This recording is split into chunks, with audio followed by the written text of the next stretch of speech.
C'est la meilleure des choses qu'on peut faire. Mais moi, je vais prier pour moi. Mais je veux que vous priez pour vous. Je veux que tu fermes les yeux et que tu dises, eh ben, je veux recevoir du Seigneur, moi, ce soir. Dans cet après-midi-là, je veux recevoir de Dieu. J'ai fait tant de kilomètres et je veux recevoir le mot de Dieu dans mon cœur. Je veux que ça bouleverse. C'est important. Et justement, je vais vous parler des émotions. Et je vais vous parler du cœur. Amen. Amen. Et je vais vous parler pas des émotions superficielles. Je vais vous parler des émotions qui vont jusque dans le creux de l'âme, jusqu'au plus profond du cœur, et qui est capable de ravager une vie. Est-ce que tu es conscient, toi qui es jeune, que sur un claquement de doigts, ta vie elle peut être ravagée? Sur un mot, tout peut s'écrouler. On prie ensemble? Frère, on prie ensemble? Seigneur, je te loue et je te rends grâce. Parce que j'ai besoin de toi, Seigneur. Non pas pour moi, Seigneur, mais pour cette jeunesse, Seigneur mon Christ. Toi qui connais toutes choses, toi qui es capable de sonder les cœurs et les mains, Seigneur. C'est toi qui vois notre force, parce que tu es notre force. Merci, Seigneur, parce que tu es là. Je sais que tu vas soulager les cœurs. Je sais que tu vas soulager les âmes, Seigneur, attristées. Merci pour ce que tu vas faire. Merci pour ce que tu donnes, parce que tout nous vient de toi. Amen. Vous savez, le cœur de l'homme est quelque chose d'insondable. Seul Dieu peut sonder un cœur. Seul Dieu est capable de sonder un cœur, mais d'une manière que vous ne pouvez imaginer. Tes réactions de l'instant là, il les avait déjà calculées, vues. Et vous savez, je vais vous donner un exemple.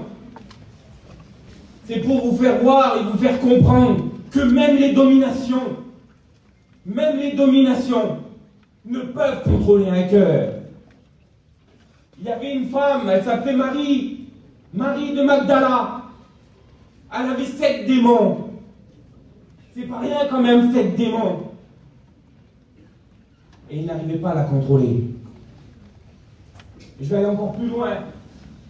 Je vais aller encore plus loin dans le cœur de l'homme. Un homme nommé de Gadara avait, je ne vais pas vous dire le nom, mais il avait une légion sur lui. C'est pas rien quand même.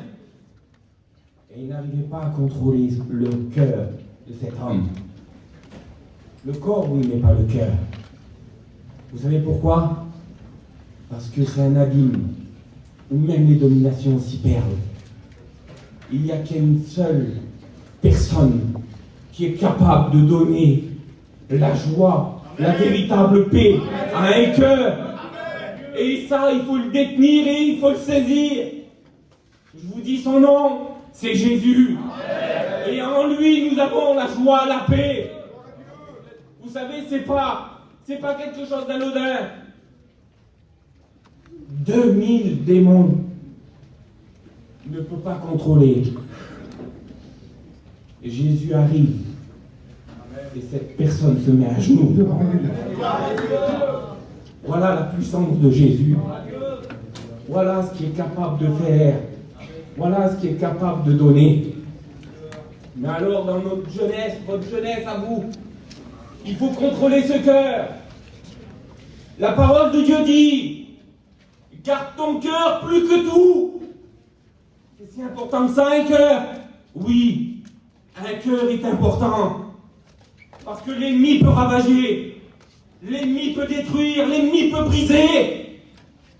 Et si vous ne prenez pas conscience qu'il faut garder votre cœur plus que tout, il viendra et il ravagera. Il détruira. Vous savez, je vais vous parler des émotions les plus dures, hein. Parce que quand il y a la jeune fille qui est venue, elle a passé par quelque chose de terrible. Le frère aussi, quand il est venu derrière le micro, il a passé dans quelque chose de terrible qui l'a brisé. Il a cherché la solution. Amen. Il a cherché la solution. Amen. Voudrais-tu pas trouver la solution cet après-midi? Voudrais-tu pas trouver la solution qui arrange tout? Parce que l'homme est ainsi, dans une détresse. Dans une détresse, il cherche la solution. Dans des moments terribles, c'est pas dans des moments de joie. C'est dans des moments de tristesse. Et je vais vous présenter une personne. Une personne qui passait par la tristesse. Mais elle était déjà assise dans la tristesse. Elle vivait déjà la tristesse. Elle vivait déjà ce qui emporte un cœur, qui anéantit un cœur. Elle passait par le deuil déjà. C'est la veuve de Naïm. Elle était veuve. Et cette personne-là, elle passait déjà par le deuil. C'était quelque chose de terrible. Et là, elle a porté en terre quelqu'un qui lui mettait de la joie dans sa vie. Elle a emporté en terre son fils unique. Elle a emporté en terre ce que ses yeux pouvaient encore regarder et donner de l'espérance, donner de l'espoir. Ça rendait dans son deuil quelque chose de beau. Qu'est-ce qu'il peut avoir de beau? Oui, son fils était là. Il y avait encore son soutien. Et elle venait de perdre son soutien. Elle venait de perdre ce qui rendait beau sa vie. Et cette veuve-là, eh ben, elle l'a amenée en terre. Avec tous les gens du village. Comme chez nous. Voilà les émotions qui peuvent submerger une vie. Et attrister une vie à l'absolu. Dans des profondeurs qu'on ne peut imaginer. Dans des profondeurs où on ne peut même vouloir y aller. Mais que ça nous y emmène aussi facilement que vous ne pouvez pas vous imaginer. J'ai vécu il y a quelque temps et j'ai été submergé. Mais je vais vous dire une chose. Il y avait un cortège dans la veuve de Naïm. Mais il y avait un autre cortège qui était là. Et moi, je ne faisais pas partie de ce cortège de la veuve de Naïm. Et je faisais partie du cortège de Jésus. Oui, j'ai été submergé. Oui, c'est arrivé. Mais je faisais partie du bon cortège. Je m'en suis étonné. Je m'en suis étonné tellement que j'ai bien pris cette façon, ce deuil. Je peux vous dire, c'est pas un, c'est pas deux, c'est pas trois. Mais c'est 4 en moins de 6 mois.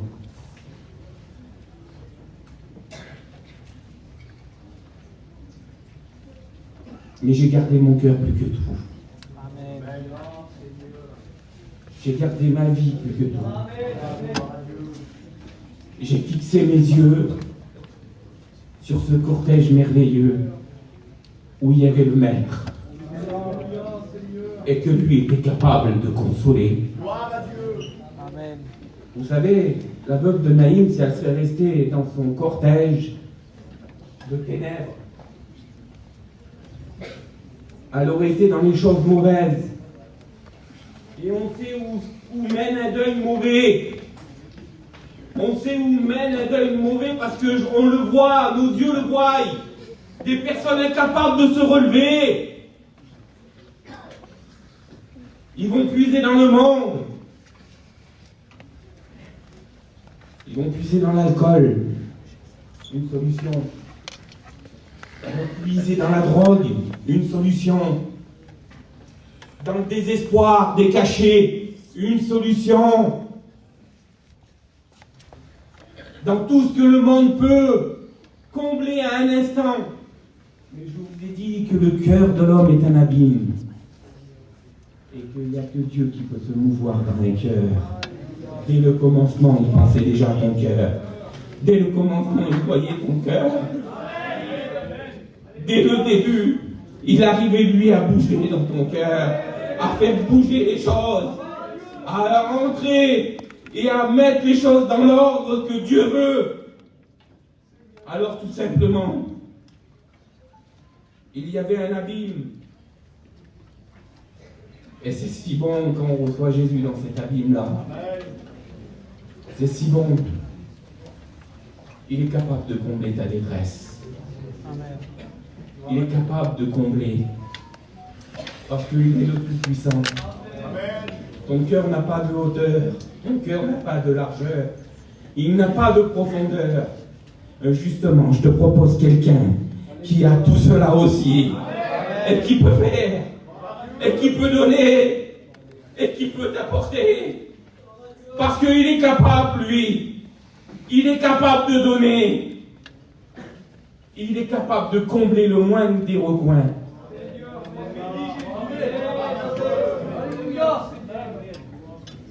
C'est une des émotions les plus terribles. Hein. Et puis, vous savez, moi, j'aime pas avoir un langage qui dérange.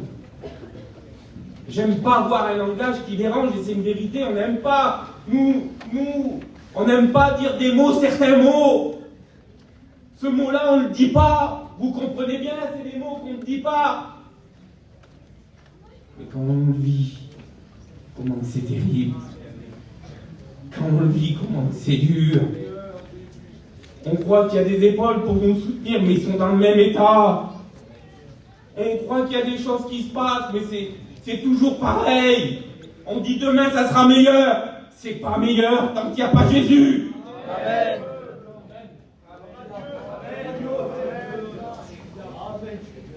Alors, je voudrais te poser une question. Elle est toute simple. Si tu te trouves dans cet état-là d'émotion, si tu te trouves dans cet état de désolation, parce qu'il faut dire le mot, tu es inconsolable, et jour après jour, ça continue. Viens à Jésus. Amen. Le choral de Chambéry a chanté Viens à Jésus. Comment c'est bon quand on vient à lui. Amen. Parce que là, il y a la consolation. Et là, il y a l'amour vrai. L'amour véritable.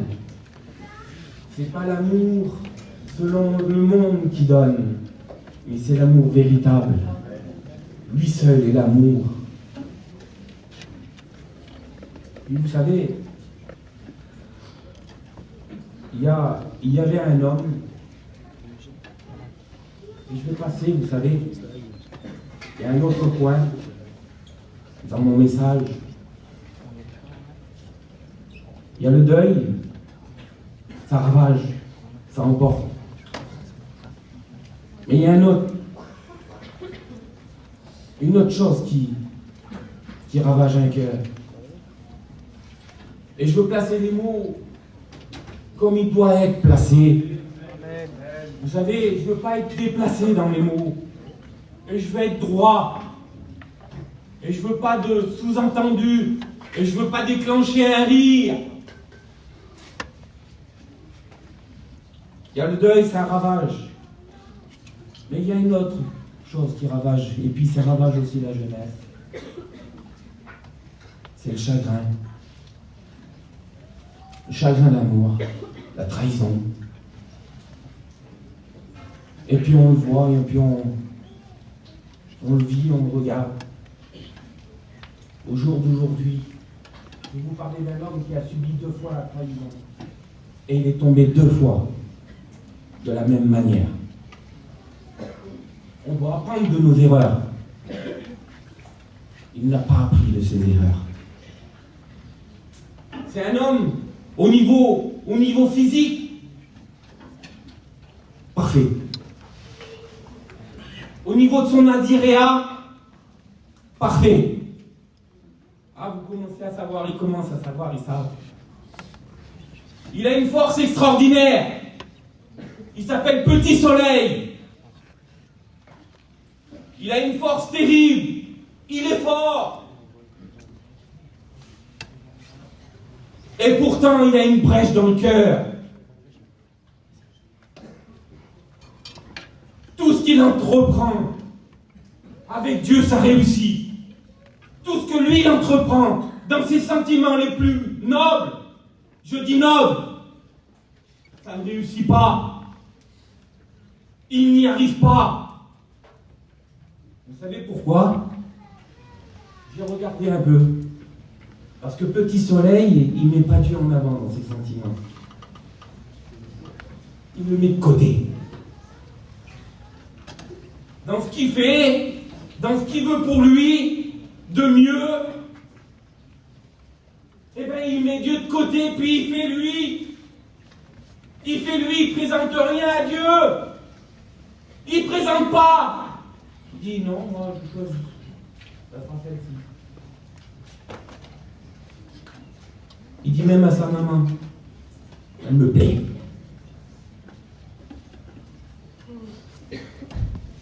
Mais elle n'est pas comme il faut. Elle me plaît.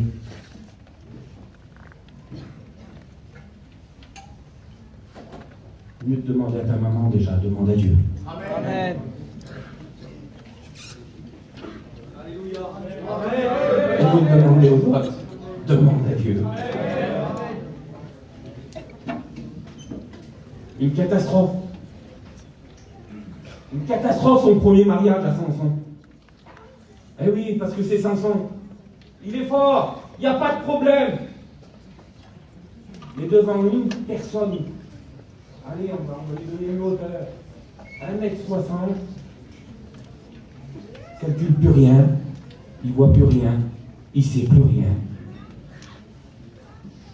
Dominer Samson.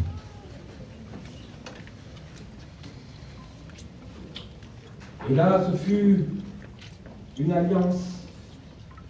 Je vais même vous dire, j'ai lu, voulu de Dieu.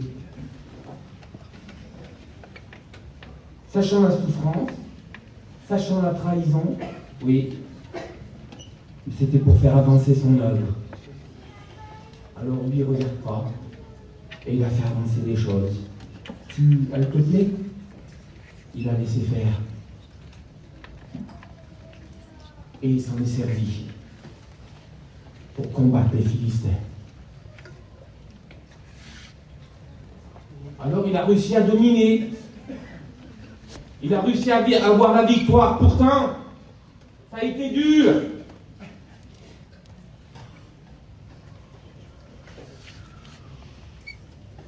Malgré tout, ces larmes, malgré toutes ces trahisons qu'il a subies, il aurait dû se calmer quand même. Mais on vous connaît, jeunesse. Vous continuez. Malgré la trahison, tu as continué. Malgré ce qu'il t'a fait subir, tu as continué.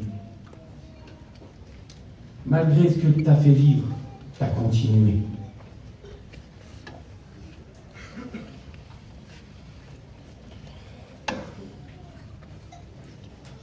Et je vais vous dire une chose, tu n'as pas gardé ton cœur plus que tout. Parce que si tu aurais gardé ton cœur plus que tout, elle n'aurait pas dominé. Si tu aurais confié ton cœur à ce gardien merveilleux, elle n'aurait pas dominé.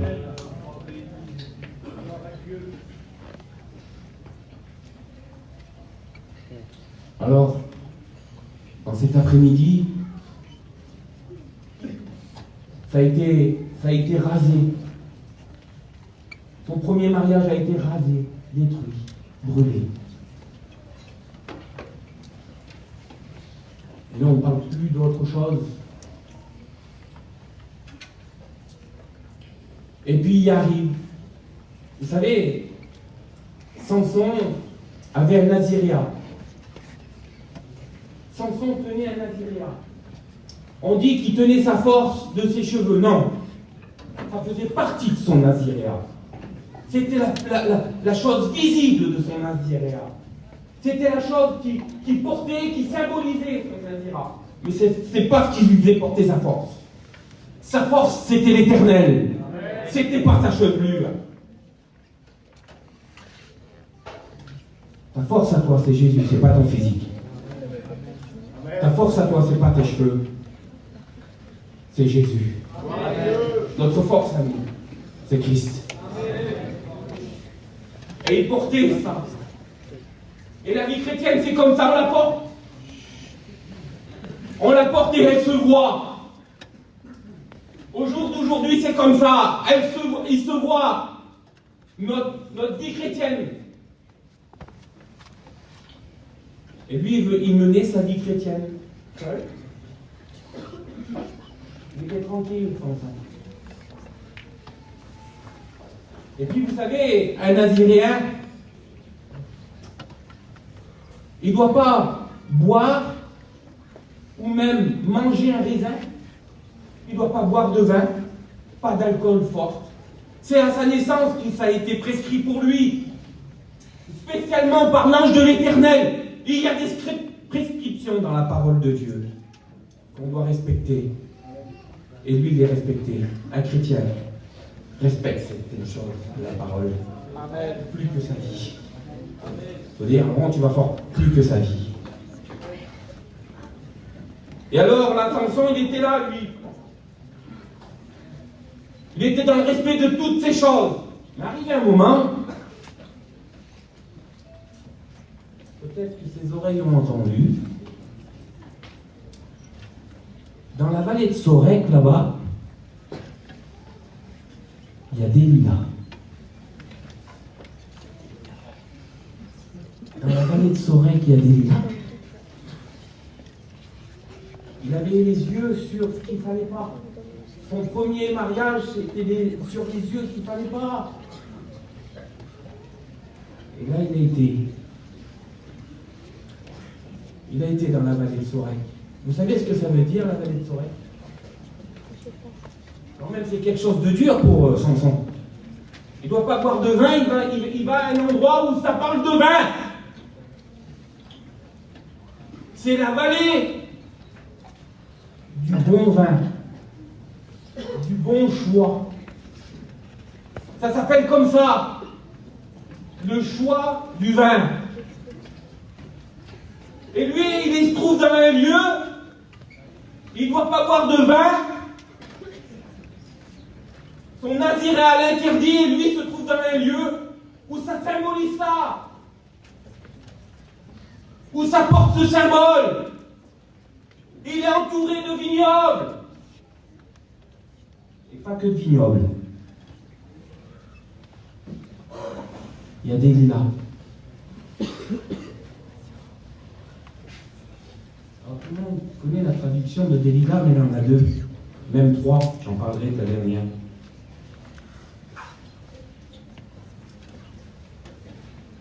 En hébreu, Delilah veut dire les portes de la nuit. Étrange, hein? C'est étrange quand même, hein? Les portes de la nuit. Pour le peuple de Dieu, que nous sommes, hein? Portes de la nuit.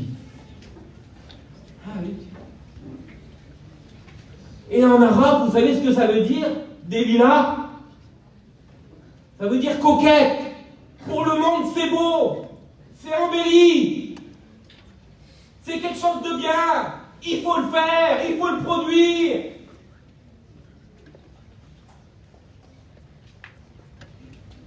Ce que le monde te propose, c'est coquet, c'est beau. Tu ne fais pas partie du monde. Hein? Amen. Alors, tu sais qu'est-ce que c'est? Tu sais qu'est-ce que c'est pour toi, Sorek? C'est la porte de la nuit. Et on sait où ça mène les portes de la nuit. Hein. Elles sont longues pour toi. Et tu trouves des lilas. Des lilas qui te proposent et qui veut te donner. Et vu qu'on a un cœur qui a un abîme, et qu'on accepte, et on remplit. Et on remplit. Et on remplit. Et on remplit. Ne t'inquiète pas, ça ne va jamais déborder. Le péché, ça va remplir toute ta vie. Toute ta vie, ça va remplir. Parce que Delilah, elle est forte pour ça. Et puis elle va t'emmener dans des endroits où tu n'as jamais connu. Par ces portes-là. Parce que pour toi, elle n'est pas coquette. Pour toi, elle symbolise les portes de la nuit.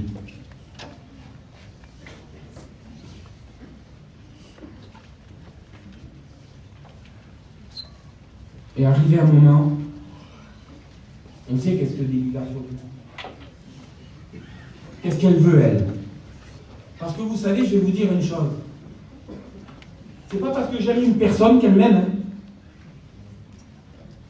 Faut pas vous tromper, jeunesse. Hein. C'est pas parce que moi je suis amoureux que la personne en face de moi, elle l'est. Vous pensez pas qu'elle peut pas détruire, anéantir?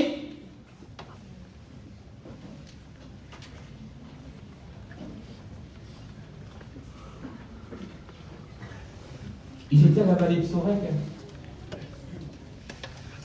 Je ne sais pas, moi, s'il y avait quelqu'un qui avait vu Samson aller là-bas.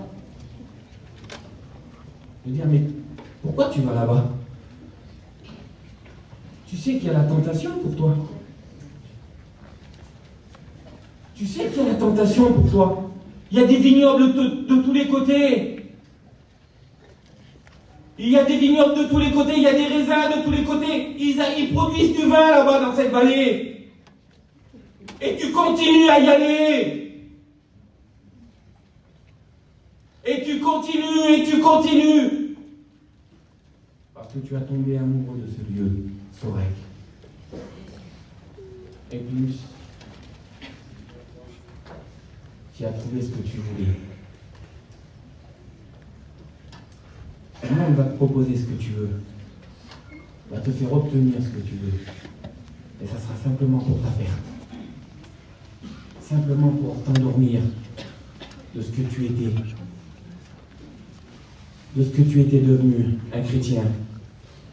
Vaillant. Entreprenant. Conquérant. Vu de tous. Regardé de tous. Mais anéanti dans une seule vallée. Et détruit par une seule chose.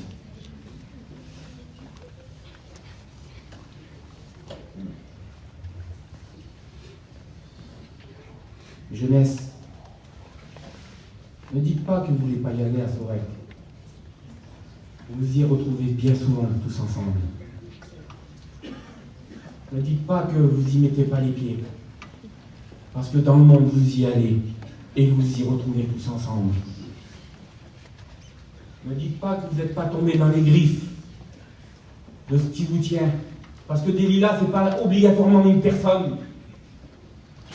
Mais c'est ce que notre cœur a été amorcé.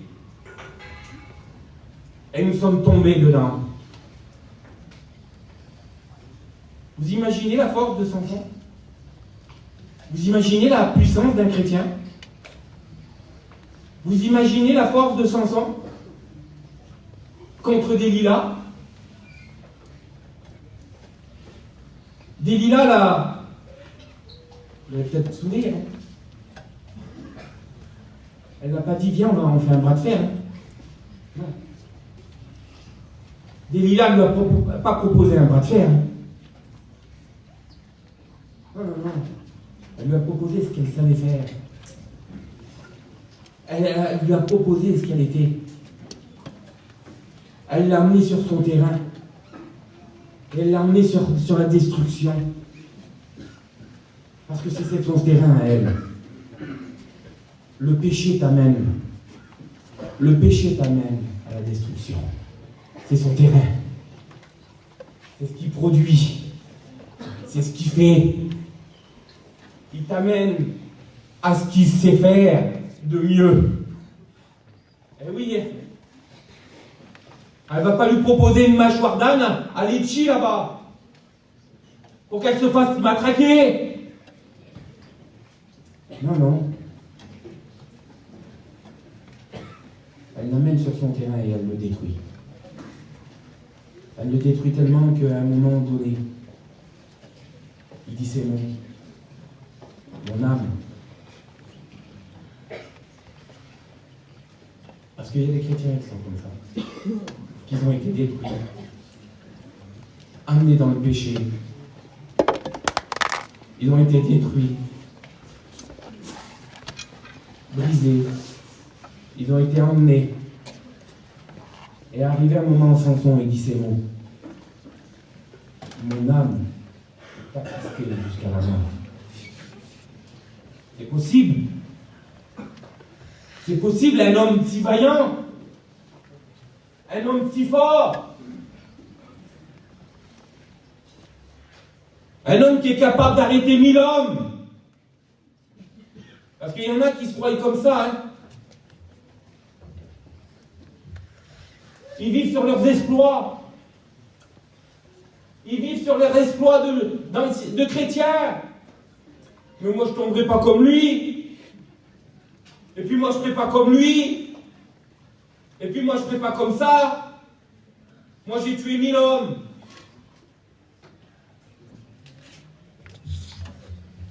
C'était derrière Samson. Et arrivé un moment, il arrive à dire ces mots, pourtant. Le Samson, il a perdu toute sa lumière. Le petit soleil, qui représente le chrétien, avait perdu toute sa lumière. Vous savez pourquoi? Parce qu'il allait trop souvent aux portes de la nuit. Il allait dans ce qui était obscur. Il allait dans ce qui était ténèbres. Il allait dans ce qui le dominait.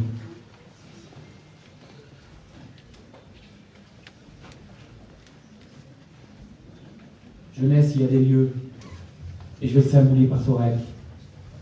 Il y a des choses qu'il ne faut pas pratiquer. C'est des lilas. Chasse-la. Vous savez, il n'y a pas plus autre nom que celui de Jésus. On prend le dessus surtout. Amen.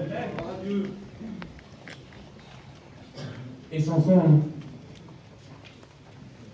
il est en train de tourner une meule là. C'est le monde. C'est le symbole du monde. Mais le monde lui a donné quelque chose qui va lui servir. Ah, c'est spécial, le monde a dit. Le monde lui a crevé les yeux.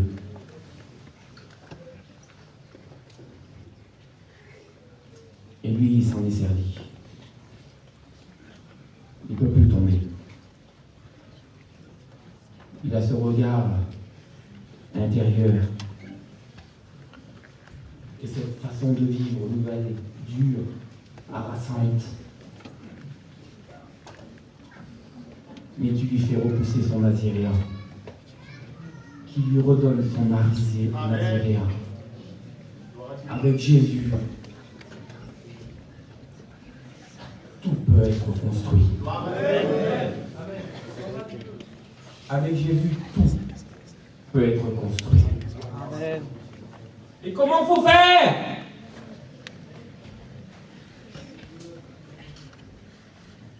Voilà Gaza.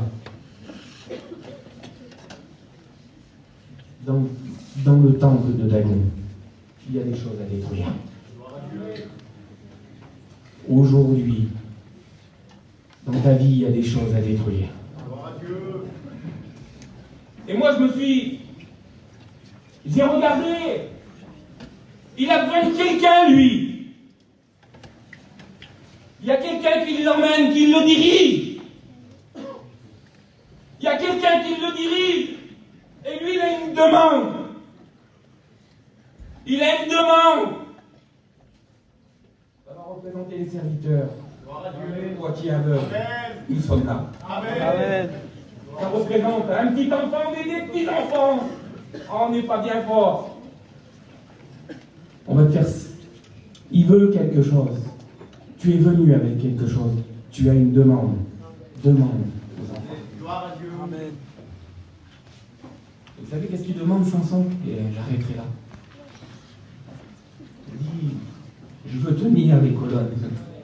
Gloire à Dieu. Ces colonnes-là qui m'appesantit. Ce toit-là qui est tellement lourd sur ma vie. Ces choses qui sont tellement lourdes, qui ont anéanti ma vie chrétienne, qui étaient capables de détruire, même autour de moi. Fais-moi tenir ces colonnes. On est là pour ça. On est là pour vous aider. Gloire à Dieu.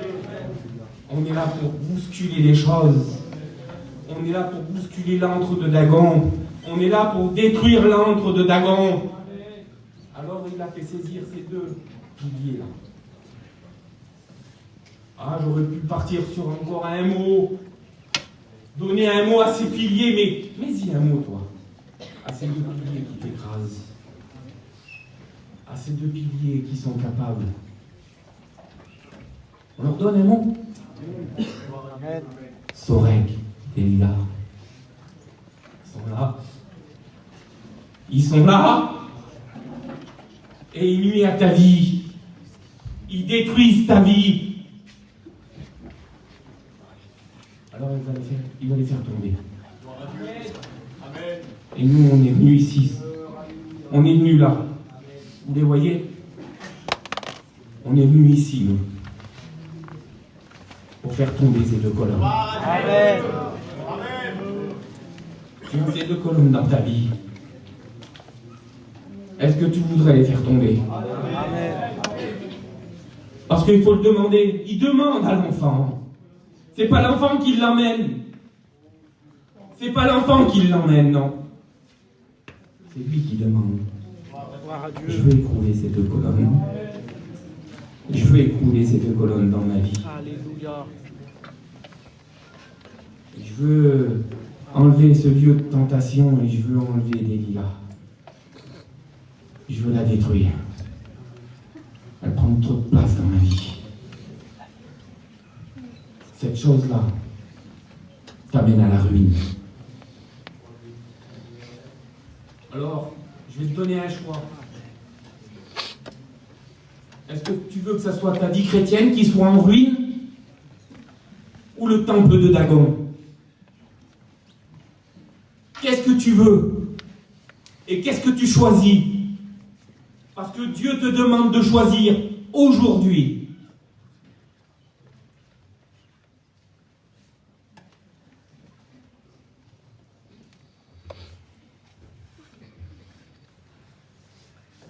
Il y a un autre lieu où il y a eu des émotions.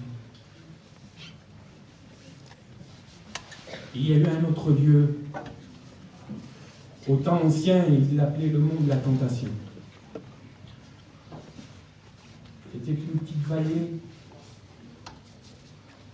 de Cerdon. Le Sermon. C'était cette petite vallée, puis il fallait monter, puis c'était un petit mont. Et là, il s'y trouvait des oliviers. Et il y avait un lieu particulier où Jésus aimait y être. La parole de Dieu, il dit, après chaque Pâques, il avait pour tradition de venir prier dans ce lieu. Amen. Amen. Vous savez pourquoi il avait pour tradition? Vous savez pourquoi il avait pour tradition de monter dans ce lieu? Parce qu'il savait ce lieu. Il connaissait l'importance de ce lieu. Il y avait une importance. Tellement une importance. Il a dit, c'est là que je vais souffrir.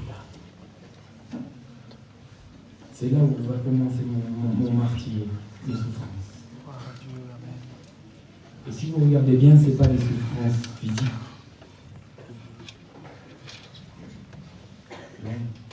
Je ne vous ai pas parlé de souffrances physiques.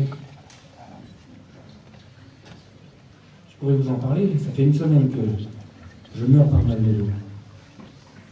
Et moi, ça ne m'intéresse pas non plus.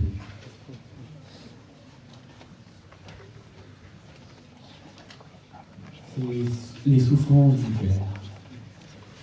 Du plus profond du cœur.